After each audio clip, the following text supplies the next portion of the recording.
So welcome back, everybody, to the Humane Hangouts podcast, which is a place where I like to have long-form conversations about animals, morality, and how to make the world a better place for everyone.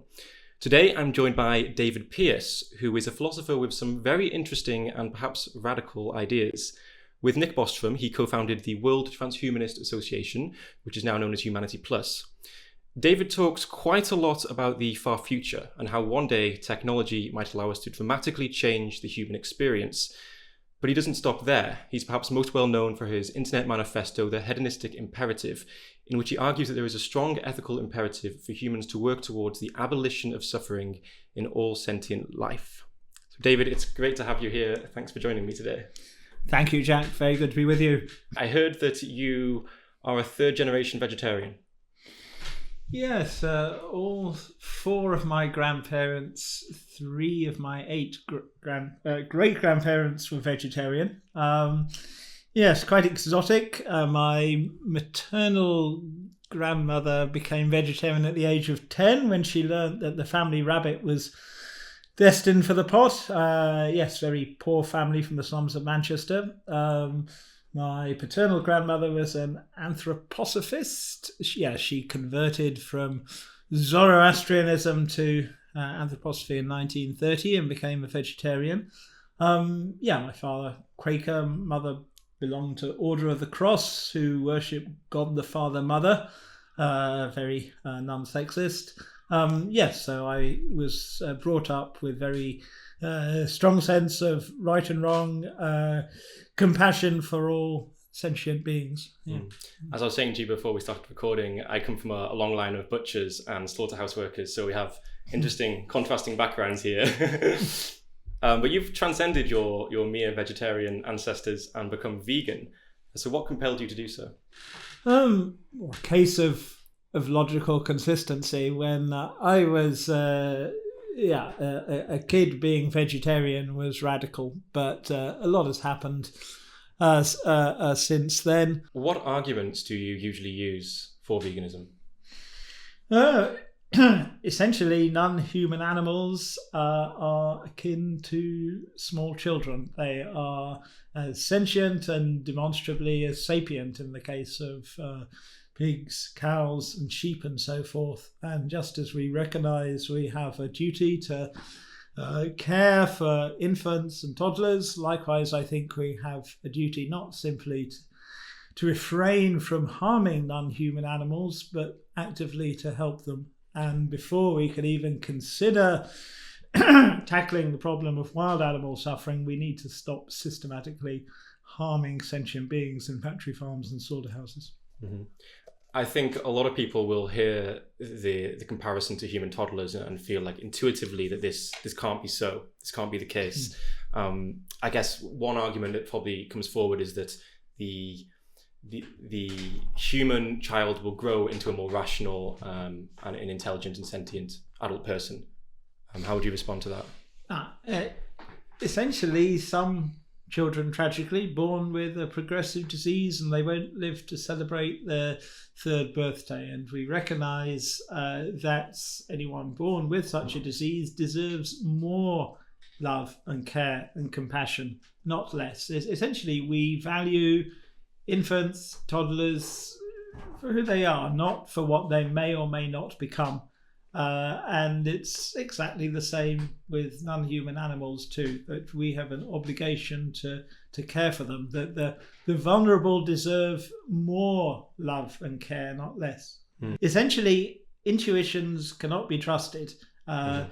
Intuitions were shaped by natural selection, and as we know, natural selection doesn't care about the well-being of individuals, just the inclusive fitness of our genes. So a lot of people will accept in the abstract that a pig, for example, is a sentient and demonstrably more sapient than a toddler, but nonetheless will respond much more viscerally to a human child being harmed than a pig.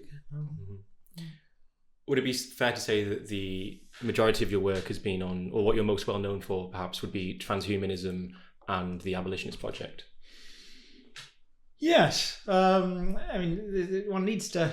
what is a transhumanist? Some of your audience may be wondering. The transhumanist movement is extremely broad. I normally summarize it in terms of the three supers: super intelligence, super longevity, and super happiness. Super intelligence, this is the idea that rather than being the culmination of evolution, humans are a stepping stone to something radically more sophisticated, and transhumanists advocate intelligence amplification, rewriting the genome, use of artificial intelligence, essentially so that we can become full spectrum super intelligences. Many different strands, very different conceptions of super intelligence, but that's the first super. Super longevity, this is the idea that just as silicon robots can be repaired and upgraded indefinitely, likewise there isn't any immutable law of nature that forces organic robots to grow old and perish. And transhumanists favour tackling the problem of death and aging with cryonics and maybe even cryothanasia as a stopgap for people who fear they're probably not going to make the transition. But the third super, super happiness, and this is what preoccupies me most, it's essentially the problem of suffering, the fact that life on Earth, human and non-human life, is stained by quite obscene suffering, mental and physical pain. It's been adaptive, it's helped our genes leave more copies of themselves.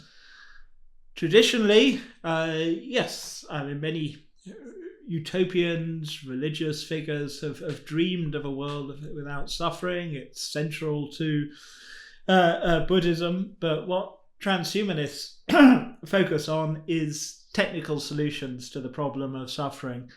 And now that we have mastered the human genome, now that we are developing cultured meat, now that we are capable of genome editing and using synthetic gene drives, essentially it's going to be possible to reprogram the biosphere and replace an architecture of mind based a lot of the time on pain and suffering with life based on gradients of intelligent bliss. And one can see hints of this today in a few freakish genetic outliers. Just as tragically there are some people who are chronically depressed or pain-ridden, there are very few people who essentially go through life animated by information-sensitive gradients of well-being. And if we are prepared to edit our genetic source code, it's possible to create, as I said, life based on information-sensitive gradients of well-being. But if we're morally serious about the problem of suffering, it's not just humans who need to be helped. I mean, recall that non-human animals, whether pigs or gazelles, zebras, are akin to toddlers, sentient and toddlers, and they need to be helped too. And that once we have got rid of the obscenities of factory farming and slaughterhouses, we then need to go on to reprogram the biosphere. And already one can see that the level of suffering in nature is an adjustable parameter. And if we're prepared to use a technology such as synthetic gene drives that cheat the laws of Mendelian inheritance, it will be possible essentially to spread benign genes across the living world in sexually reproducing species. So, we can go into as much or as little detail as you like, but without invoking anything sci-fi and speculative like a Kurzweilian singularity, but with recognizable extensions of existing technologies, we can ensure that future humans are born with, first of all, minimal suffering and eventually no suffering at all, and less intuitively, one can ensure that the rest of the living world is not racked by pain and suffering as it is today. And in terms of how you actually think this will happen, or how you think it might happen, you talk about the reproductive revolution. So it's going to be what's known in the media as designer babies, you think? So prospective parents choosing what traits they want to see in their children. Yes, I mean, the first designer babies with CRISPR genome editing technology were born in China in extremely unfortunate circumstances. The scientist in question was trying to create smart babies with HIV protection as a cover story. Essentially, the gene in question in so-called animal models deletion seems to actually improve cognitive performance. And the twins recently born, it may well turn out that they are exceptionally smart. And rather than being naivete on the part of the scientist in question, he almost certainly knew what he was doing. But assuming that so-called designer babies are going to be created in more ethically responsible circumstances, I think it's probably first going to happen with well-known, well-recognised, medically recognised diseases, in the sense that no responsible parent wants to risk having a kid with cystic fibrosis or Huntington's or sickle cell disease or Tay-Sachs or anything like that. I think the biggest challenge is going to be encouraging people to recognise that pain disorders, depression in the broadest sense, have a very high genetic loading, and essentially these are adjustable parameters. Even now, if we wanted to do so, we could, for example, give all prospective parents access to pre-implantation genetic screening, counselling, gene editing, such that we can just, if you like, discuss just one or two genes, something like the SCN9A gene, the so-called volume knob for pain, nonsense mutations of SCN9A. They completely abolish pain, but also nociception, and getting rid of the ability to respond to noxious stimuli would be premature. But SCN9A has dozens of different alleles, some of which confer a high or a low pain threshold. And if you've ever met someone who says, pain, it's just a useful signaling mechanism, essentially, we can ensure that all future babies are born with an extremely high pain threshold, essentially high functioning. They don't have congenital insensitivity to pain or anything like that, but essentially they're going to be spared the burden of the horrors of pain as they're experienced by so many millions today. Hundreds of millions of people worldwide suffer from chronic pain conditions. But it's not just physical pain. Psychological pain too has very high genetic loading. And looking slightly further into the future, essentially prospective parents will be able to choose the approximate hedonic set point of their future children. I mean, the hedonic set point is an allusion to the fact that each of us has so-called hedonic treadmill, the set of negative feedback mechanisms in the central nervous system that stop most of us being very happy or sad for very long. And some people are blessed with a genetically predisposed to having a high hedonic set point, others a low hedonic set point. Most people, either their hedonic set point is perhaps a bit above or zero. But because of this high genetic loading, it's going to be actually possible to ensure that if you decide it is ethically permissible to bring new life into the world, then you can load the genetic dice in favour of your kids and choose high hedonic set point, high hedonic range, essentially, to make it highly likely that your kid is going to be happy and healthy, where healthy is used in the richest sense of predisposed to have life based on gradients of intelligent bliss. And not merely humans, exactly the same technology can be used to help non-human animals too.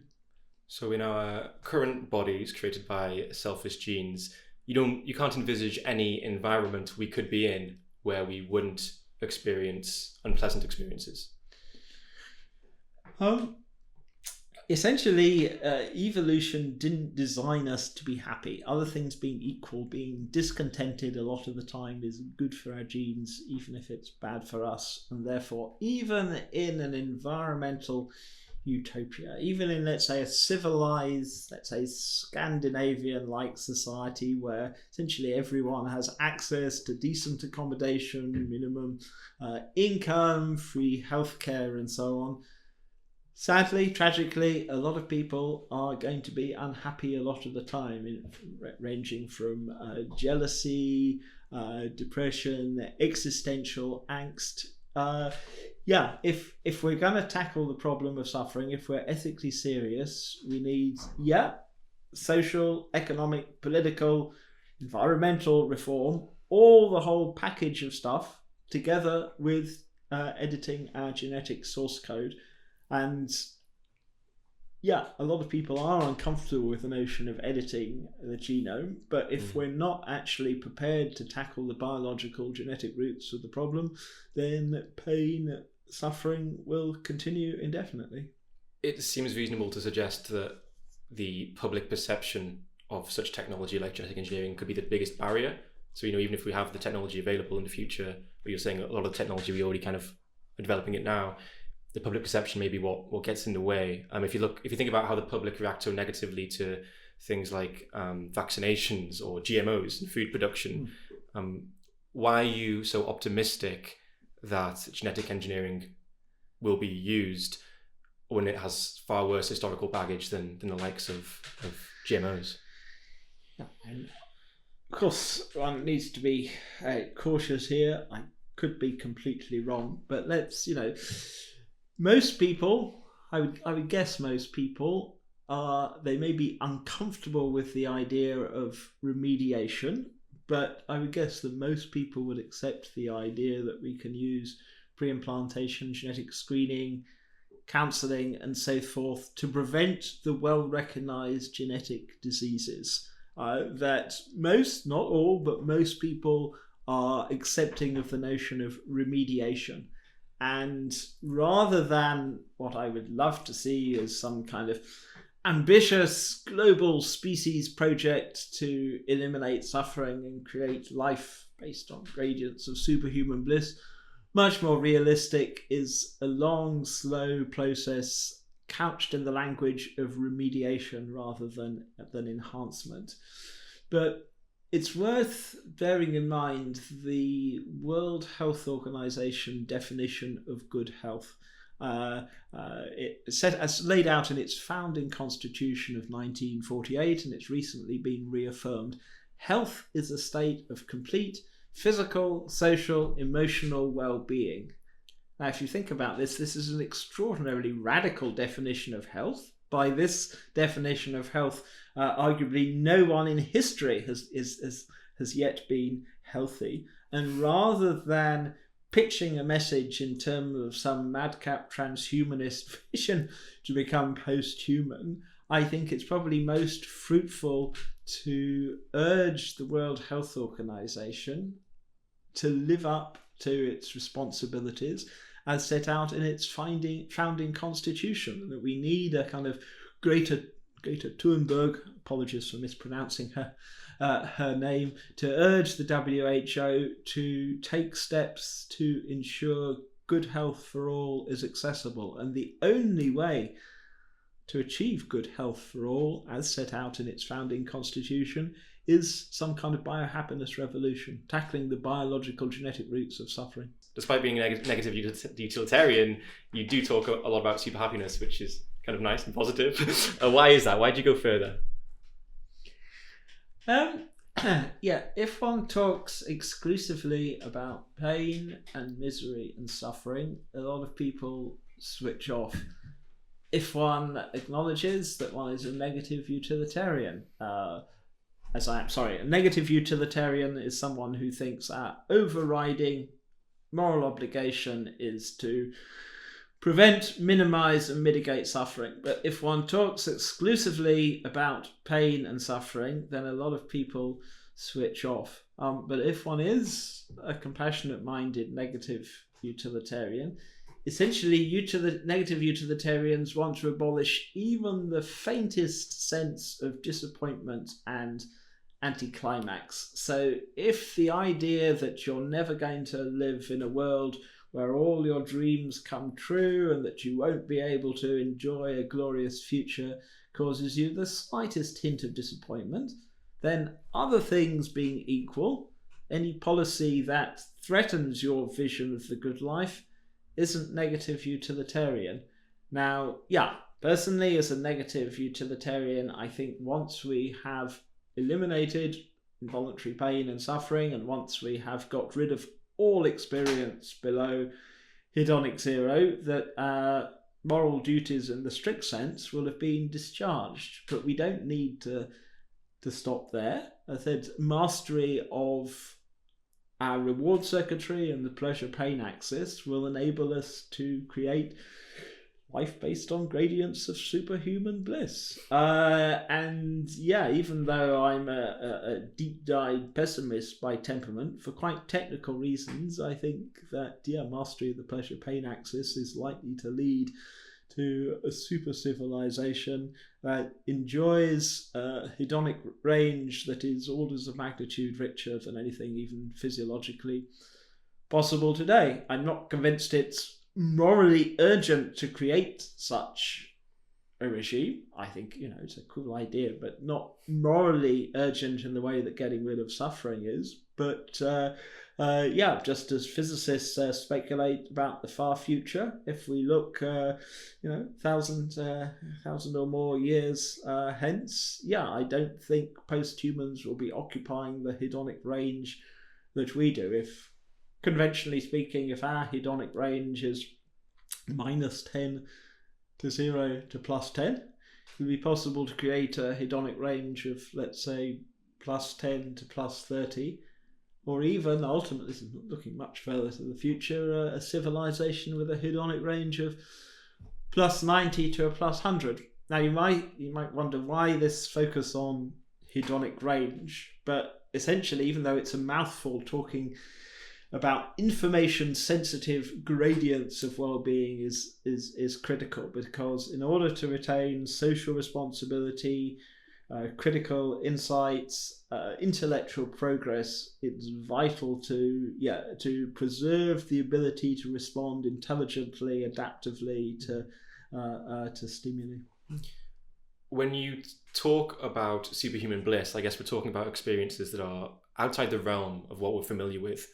So, how would you imagine it when you're talking about up to +90 on the scale? How do you kind of imagine the lives of these post-humans to be? Or is that a question you can't really answer? I can give you there's a message I would generally give it's to a bioconservative audience, and there's a rather different message what I'm inclined to think. The beauty of hedonic recalibration, i.e.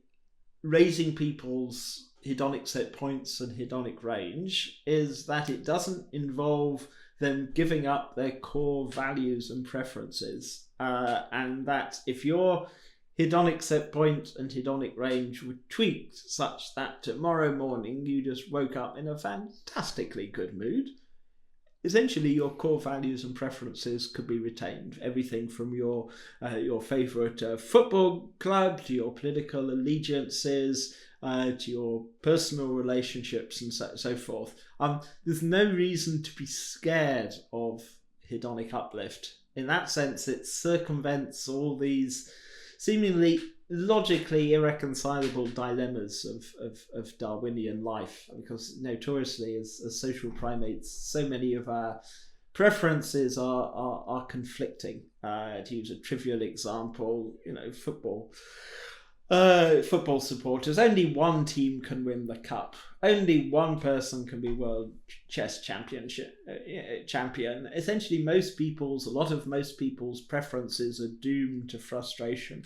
But if we go for hedonic uplift, one can, very crudely speaking, ensure everyone is a winner, that the substrates of bliss don't need to be rationalized. And so, the conservative picture one could give is a world similar to ours, but everyone is just much, much happier.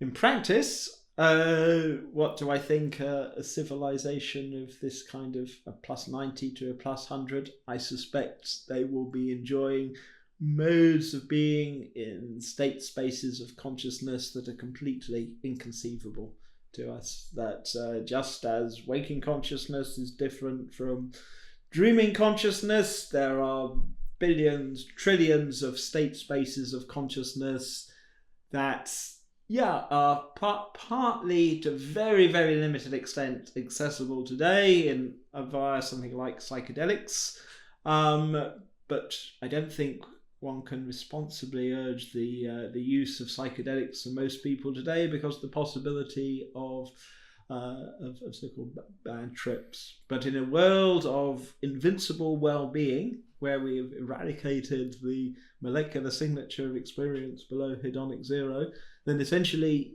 psychedelia can be explored. And the nature of these alien state spaces of consciousness, we just haven't got the conceptual scheme to glimpse what they are like any more than a tribe of congenitally blind rationalists can conceive the nature of visual experience. So I could gesture to what life, a super happy civilization, what they might be doing, what they might be thinking or feeling, but it's probably an empty gesture for the most part. So to me, abolishing suffering and living in bliss sounds wonderful. I guess in practice, I haven't been talking to people about this as long as you have, but people often have a lot of objections when this idea comes up. So I thought it could be fun to kind of go through some of the common objections that people will probably make and see what you think. So one objection is that if the reproductive revolution happens like you envisage, and it's going to be prospective parents choosing the traits of their children, if certain characteristics in individuals are valued across societies, such as being intelligent, happy, charming, aren't we all going to select for the same traits in our children and therefore create some kind of boring uniformity? Yes. Intuitively, yes. One might imagine that designer babies, it's a recipe for uniformity. That some forms of uniformity are desirable. There are 2,000 odd alleles for cystic fibrosis, but the optimal number of alleles for cystic fibrosis is 0. And so essentially we want to get rid of a whole set of nasty genetic diseases. Other things being equal, children who are temperamentally extremely happy, they are likely to lead much more richly diverse lives than kids who are depressed, because having low mood depression is a recipe for getting stuck in a rut. Depression is associated with learned helplessness, behavioral despair, whereas happy people, they're more sensation seeking, they explore new things. Other things being equal, if you're happier, you respond to a broader range of stimuli too. But the reproductive revolution is more than that. Essentially, when we can start choosing the genetic makeup of our future children, when we can actually start editing our source code, it'll be possible to create essentially new genes, novel allelic combinations, which will enable far greater diversity than was possible under a regime of natural selection. Natural selection can't cross fitness gaps. And essentially the very nature of selection pressure is going to change. In that, recall, under a regime of natural selection, it's based on essentially quasi-random mutations, random with respect to the direction of evolution. Nature has no foresight.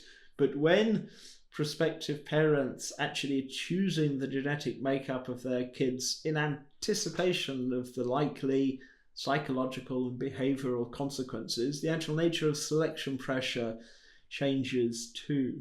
And how it's going to play out and the kind of the nature of selection pressure in an era where parents are essentially choosing the makeup of their kids. Obviously, this is highly speculative, but you just have to ask yourself, if you were a prospective parent and you could choose the approximate hedonic set point and hedonic range of your future kid, what parameter, what values would you choose? And so I think there will be a long-term selection pressure in favor of hedonic uplift, and that a lot of eventually all of our nastier genes, allelic combinations, are going to be weeded weeded out. Mm-hmm.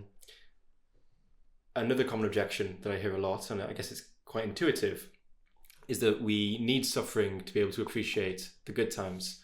I know you've come across this objection quite a lot because I've read you talking about it in your writing. But how do you usually reply to that objection? Yeah,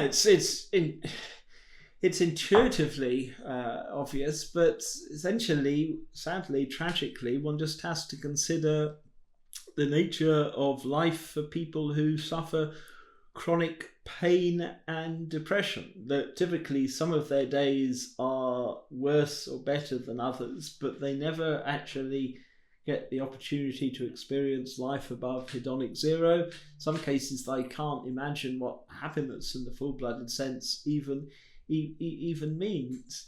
And it's at the other extreme, one looks at so-called hyperthymic people who do enjoy life based on gradients of intelligent bliss. And sure, they experience the functional equivalent of suffering, but in some cases, their mood, default hedonic tone, almost never slips below hedonic zero.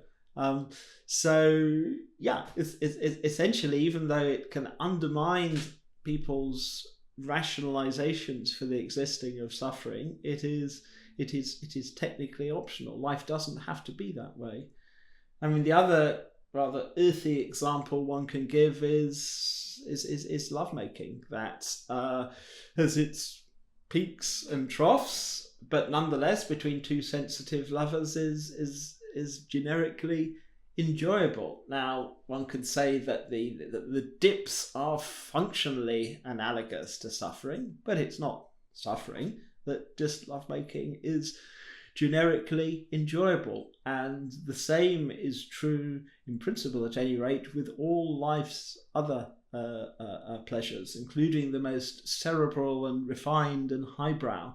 And before going on to talk about a super civilization, life based on gradients of superhuman bliss or anything like that, we need to get everyone up to the level of today's extreme hyperthymics, who are high functioning, socially responsible in many cases, but essentially savor life that is animated by gradients of well-being.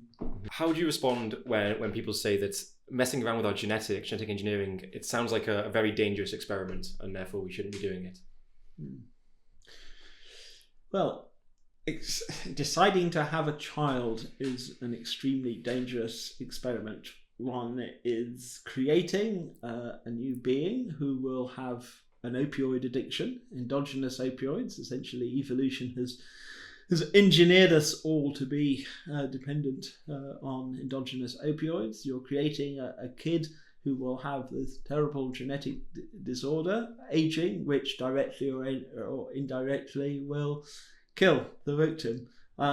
Essentially, choosing to have kids involves an untested genetic experiment. And so the first thing I would urge anyone to do is think, is this really an ethically responsible thing to do?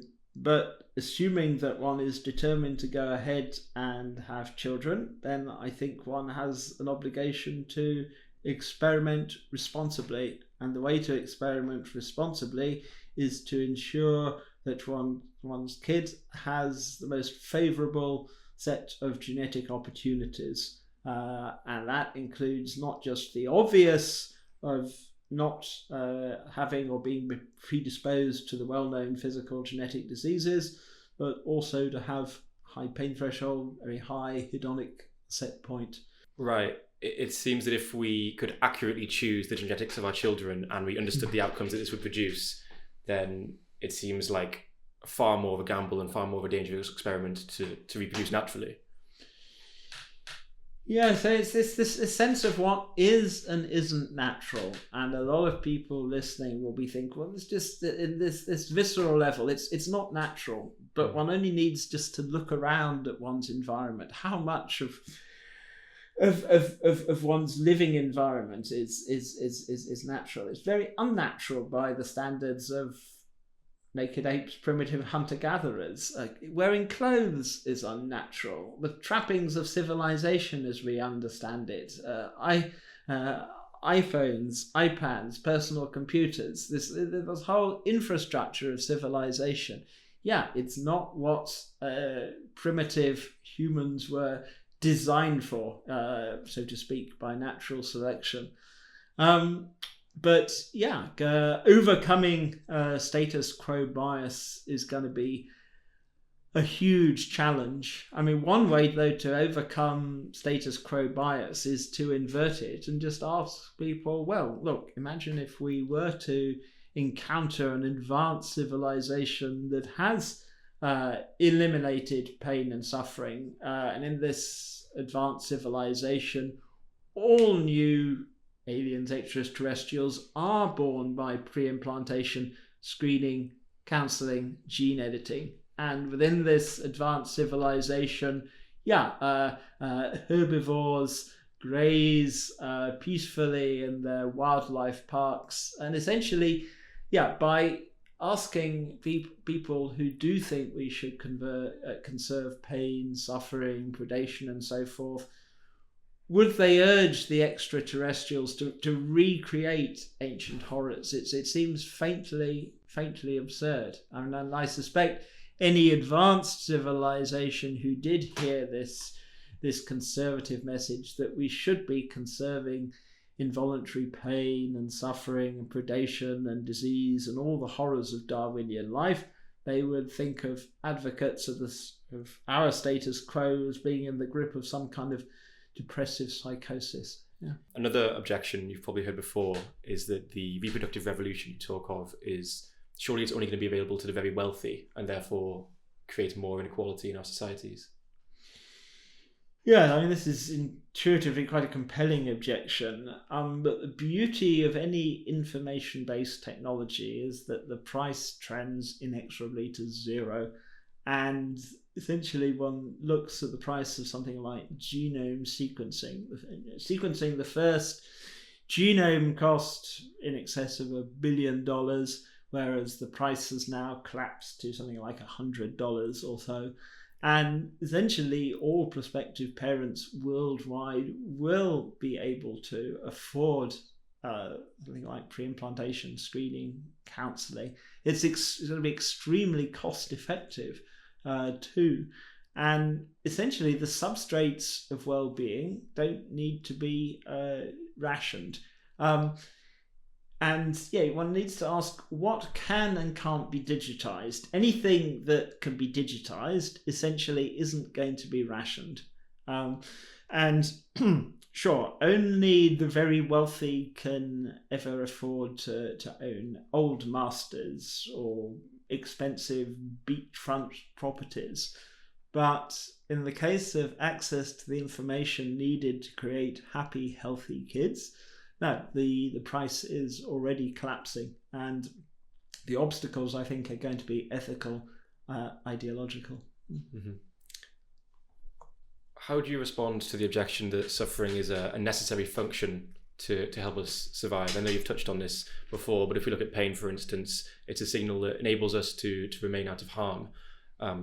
Surely pain is an important function we need to keep. How do we keep the functional aspect of pain without having those raw feels?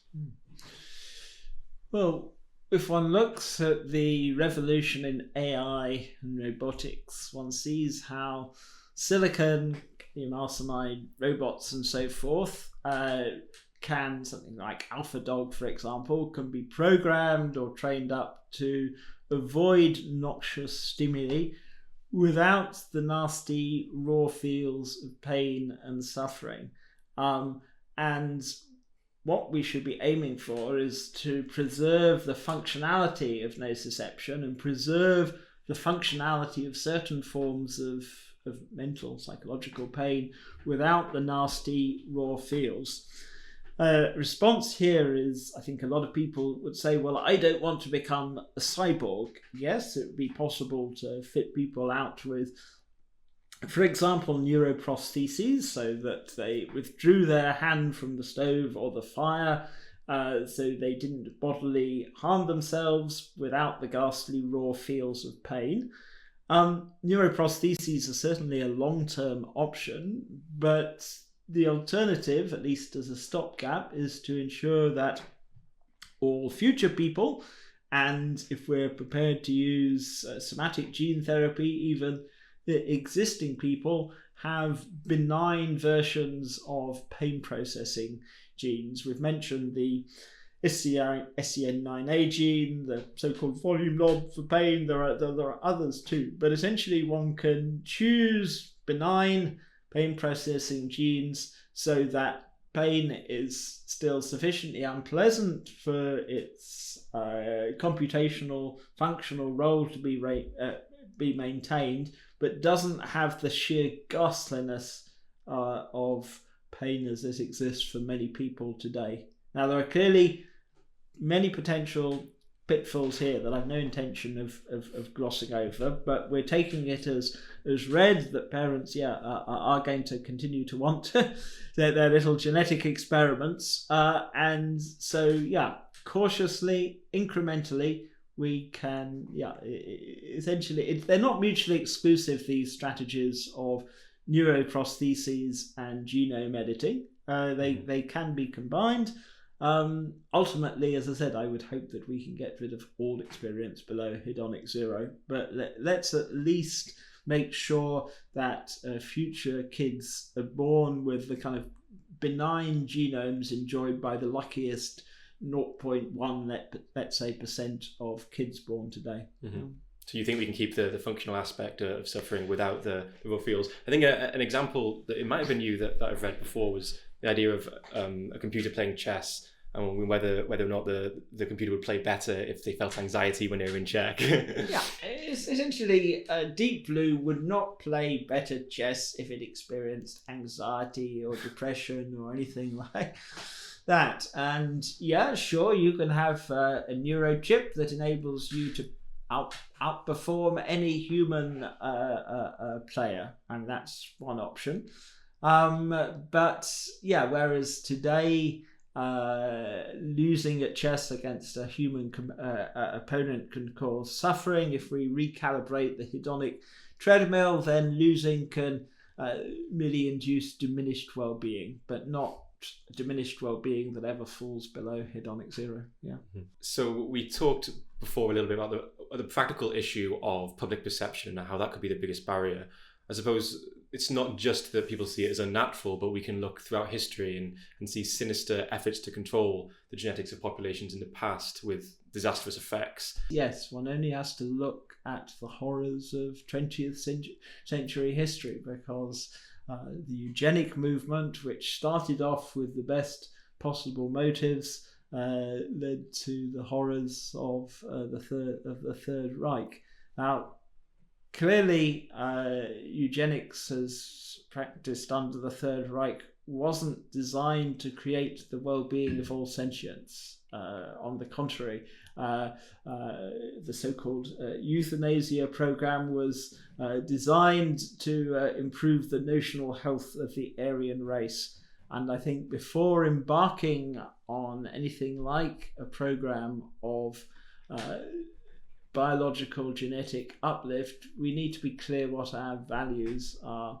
And I'm certainly not suggesting that it is credible that most people should become negative utilitarians or anything like that. But I think we need to be absolutely clear that our long-term goal should be the well-being of all sentients and not simply certain specific groups. I also think that we need to uphold in law the sanctity of life, both human and non-human life.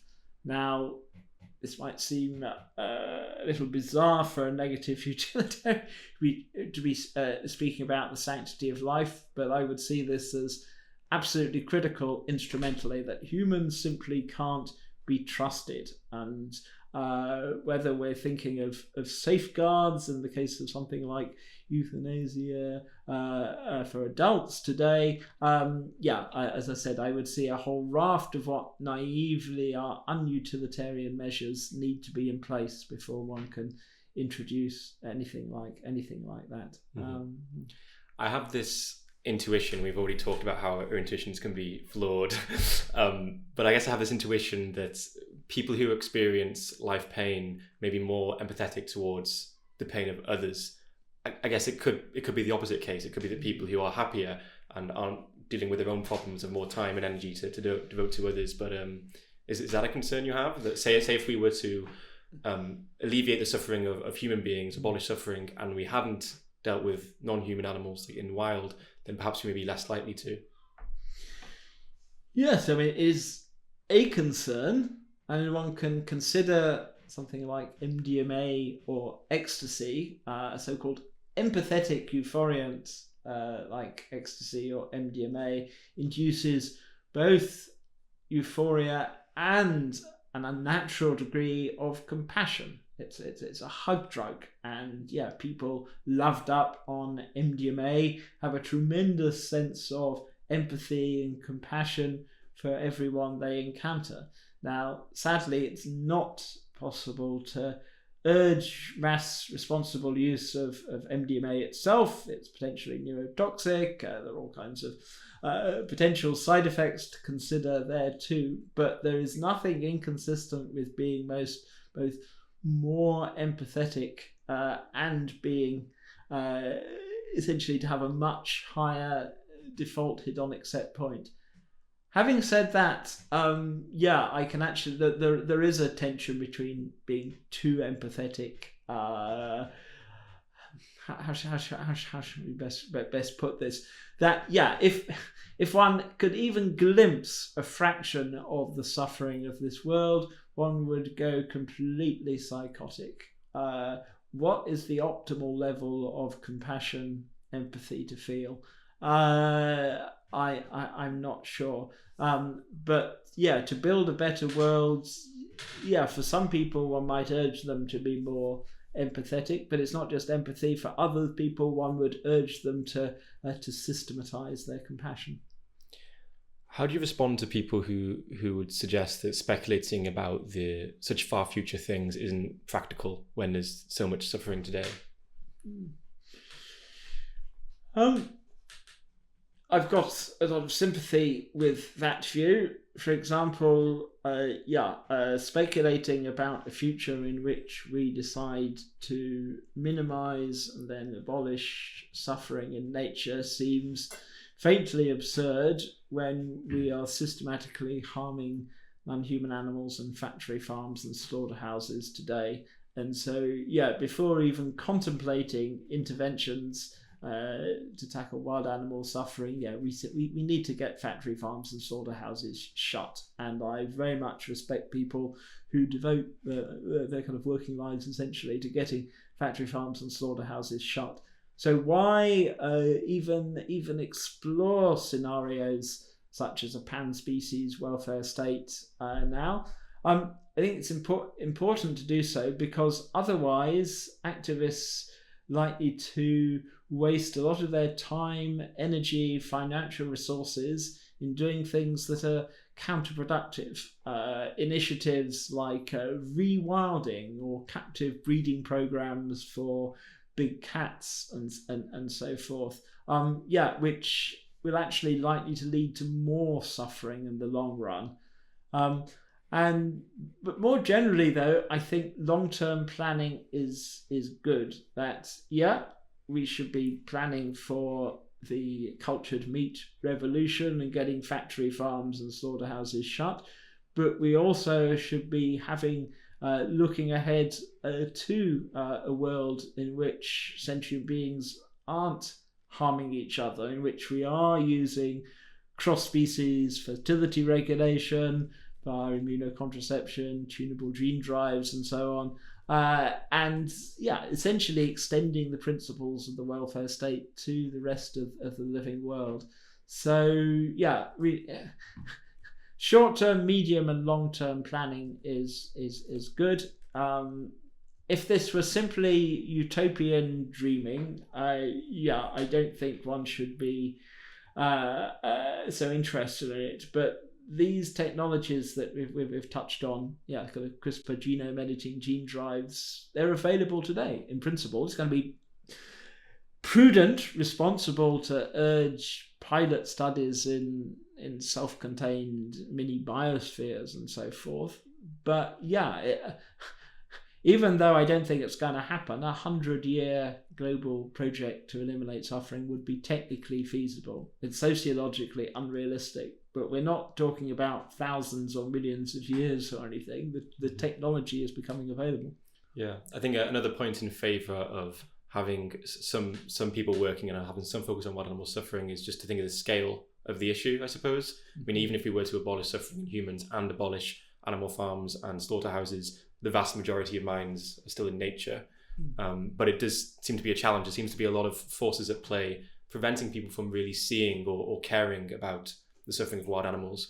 And one of the things that comes to mind is our idealization of nature, perhaps worsened by David Attenborough documentaries, nature documentaries that don't really give us an accurate representation of what life is like for wild animals.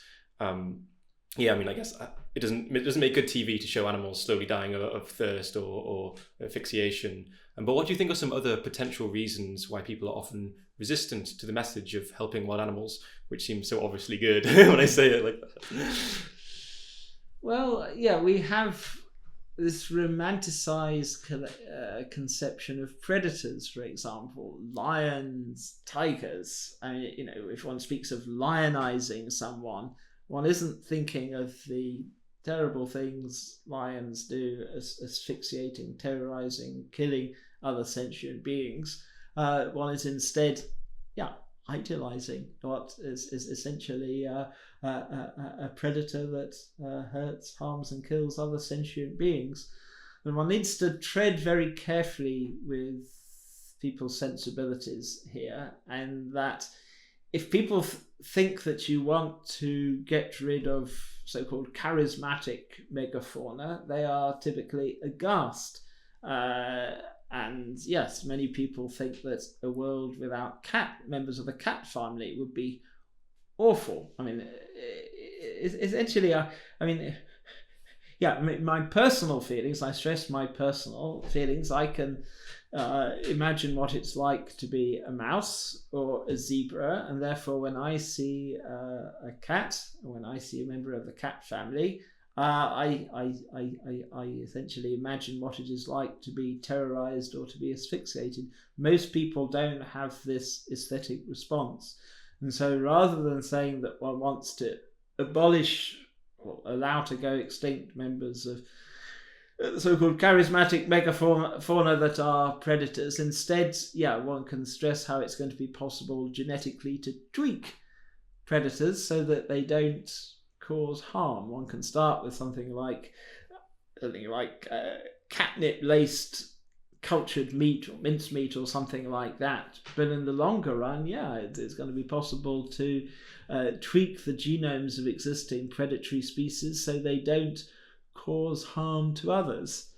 This triggers the response of some species essentialists who'll say that a lion that is no longer killing, asphyxiating zebras is no longer truly a lion. But one might equally respond, is a human who starts wearing clothes and doesn't start clubbing his neighbours over the head or goes vegan, do we cease to be truly human? And if we do, does it matter? And so, though personally I regard Darwinian life as malware, I think the living world is some kind of monstrous snuff movie. Most people don't respond that way, and one has to take their concerns into account. Mm-hmm. So I want to talk specifically about predation a little bit later, but on the question of why people are resistant to this message, I think a possible reasonable reason is due to the fact that it seems to a lot of people like there isn't anything we can do to help wild animals, and therefore it's a waste of time and resources worrying about it. One technology that you've been bringing up a few times in this conversation has been gene drives. Can you tell me a bit about gene drives? What exactly are they? How do they work? normally so-called Mendelian inheritance, there's a 50-50 chance. A particular gene has two copies. There's a 50-50 chance it'll be passed on to your offspring. But it's possible to use so-called gene drive technologies to bias inheritance so that all one's offspring inherit a copy of the desired gene.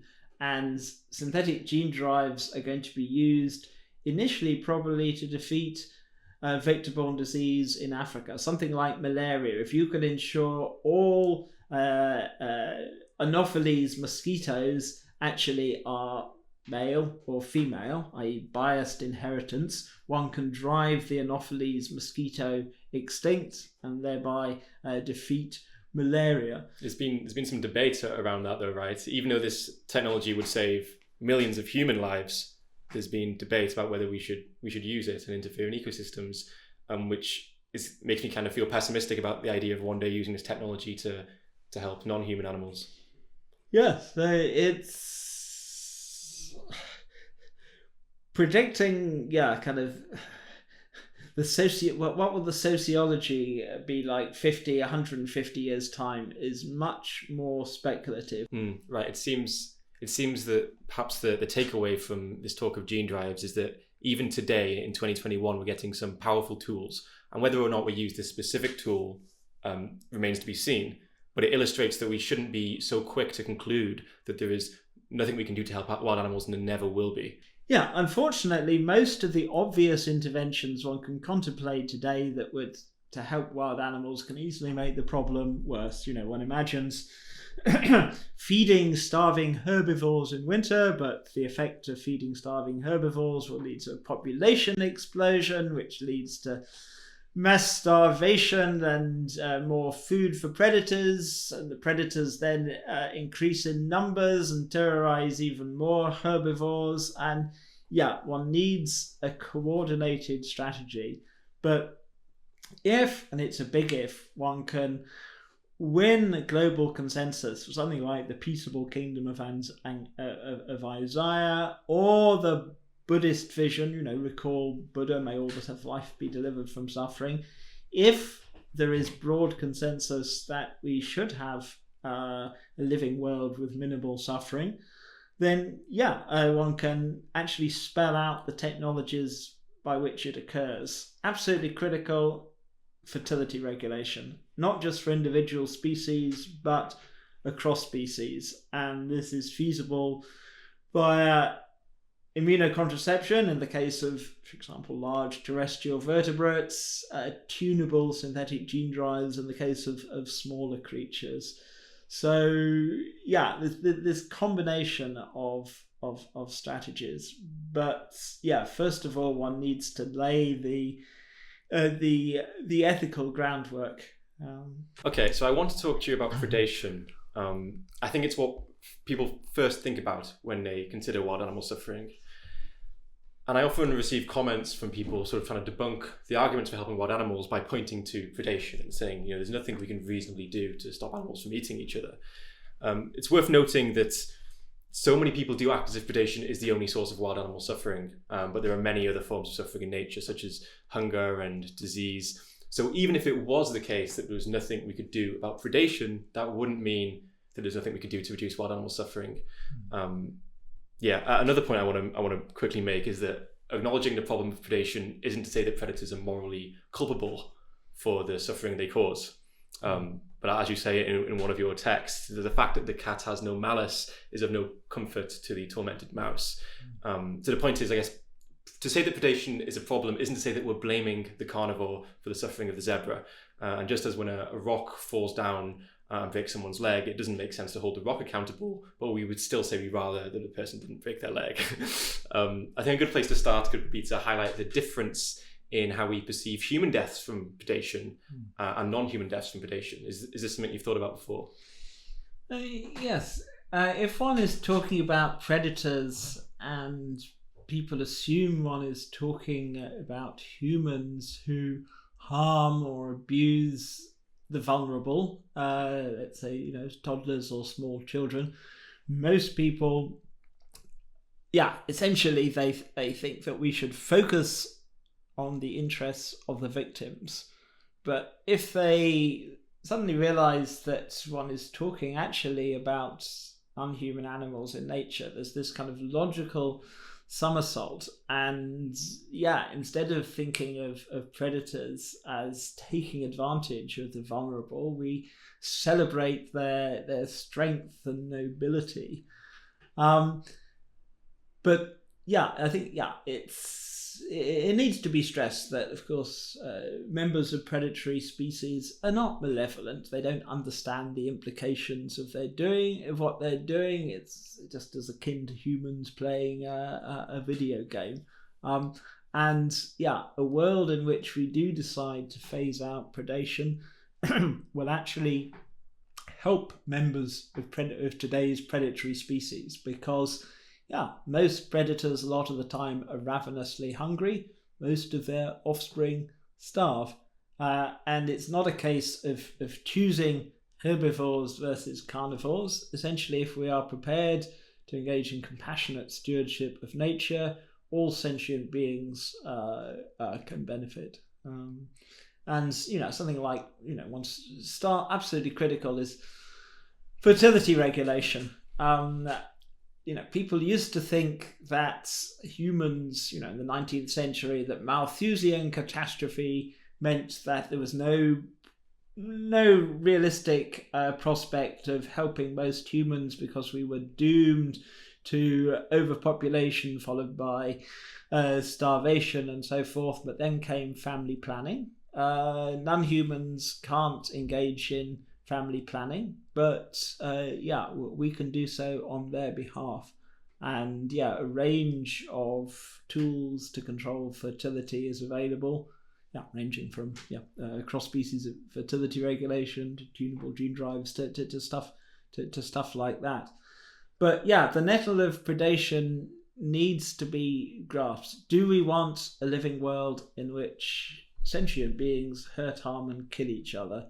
And if we agree that kind of world is uncivilized, then we can switch to a debate on what are the best technologies to achieve this. And it's true with domestic non-human animals too, in that a lot of animal lovers keep cats.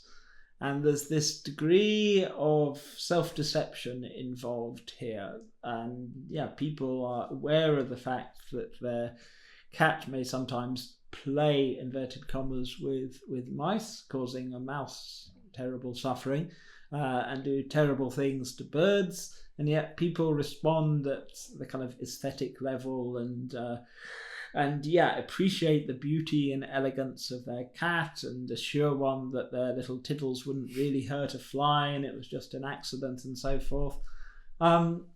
People would be aghast if they thought you wanted to take their beloved cats away. So instead, one needs to explore stopgaps such as cultured mincemeat that don't involve cruelty.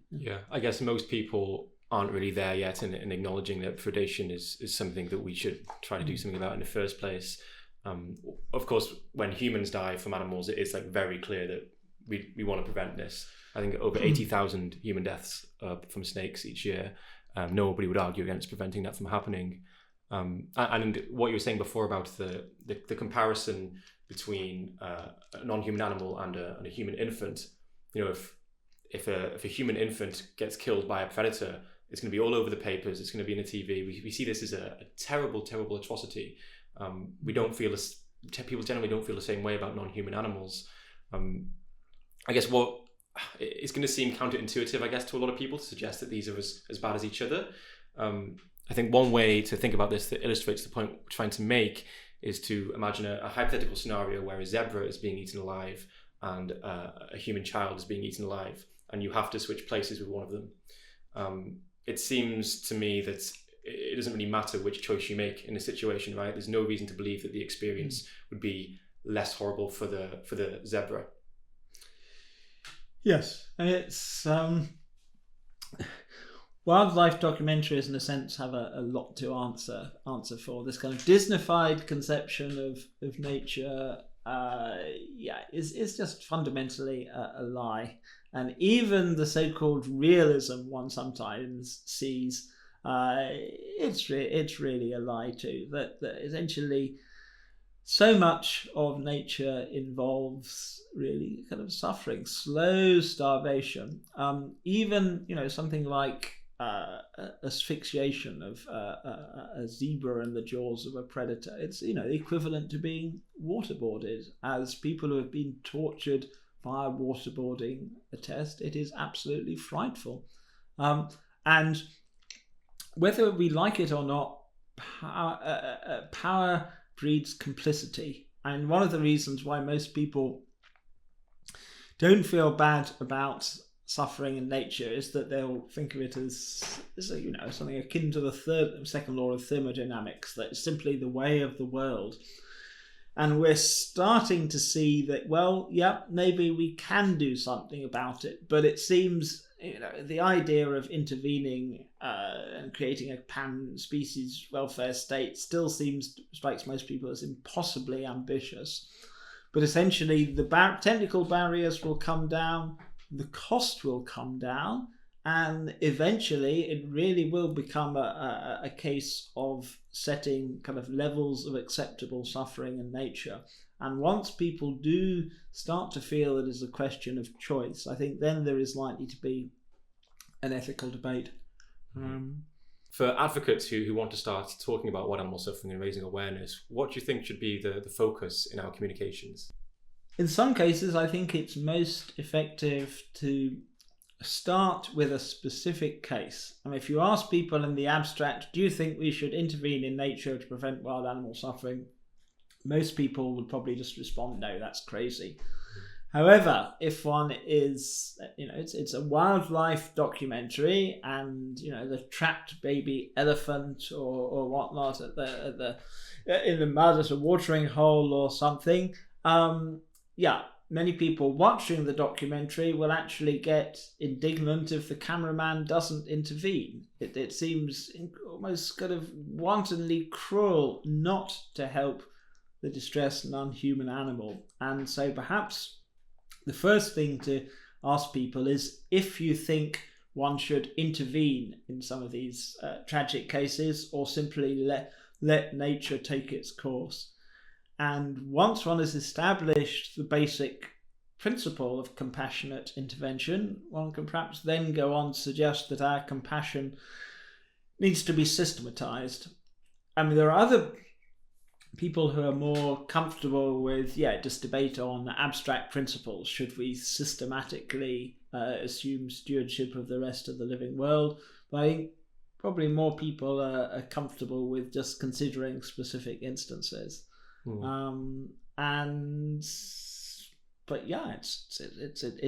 a huge challenge. But I think it's a good point. Like, it's bringing attention to a specific example. A baby bird falls out of a tree. Is it a good thing to help them? Should we help them? People are very much on board with that, I think. I'll finish just by thanking you, really.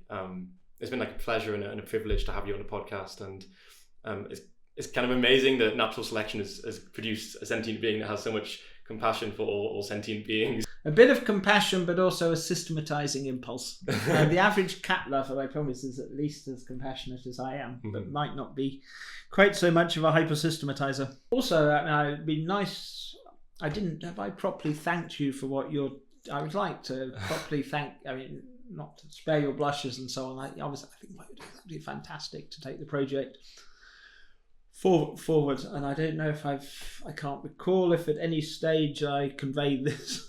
No, thank you. It means a lot coming from you. Well, no, it's absolutely true, because I've been doing this for a long time, and there's a small cadre of people who are enthusiastic, but I'm not reaching out in the way that you're actually reaching people who otherwise wouldn't be.